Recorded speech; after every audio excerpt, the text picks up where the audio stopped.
Menteri Pemberdayaan Perempuan dan Perlindungan Anak Yohana Yambise beserta beberapa lembaga pemerhati anak dan perempuan sepakat akan melakukan koordinasi terkait penanganan kasus-kasus anak di Indonesia.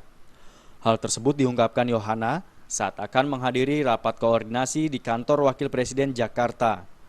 Dalam penjelasannya, Yohana menyampaikan koordinasi yang seimbang dianggap penting, belajar dari penanganan kasus Angelin yang terjadi di Bali beberapa pekan lalu.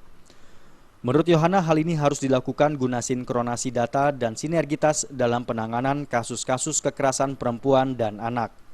Ke depan, kami dari Kementerian Pemberdayaan Perempuan dan Perlindungan Anak akan melakukan rapat koordinasi jadi antara KPAI, Komnas Perlindungan Anak, dan juga dengan kementerian kami untuk melihat kira-kira fungsi dan tugas kami letaknya di mana.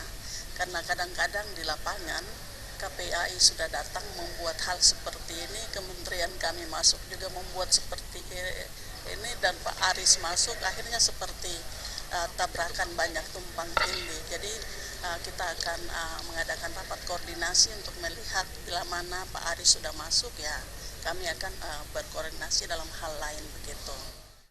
Ditemui di lokasi yang sama, Ketua KPAI Asrorun Niam Soleh menyatakan dukungannya akan rencana penyelarasan penanganan kasus yang menimpa perempuan dan anak ini. Dirinya berharap agar tidak ada lagi kasus seperti Angelin lainnya yang menimpa anak-anak Indonesia.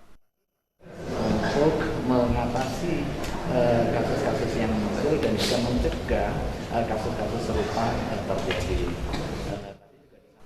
Dari Jakarta, Vina Siamanjuntak dan Adi Darmawan melaporkan. Betapa pentingnya partisipasi masyarakat karena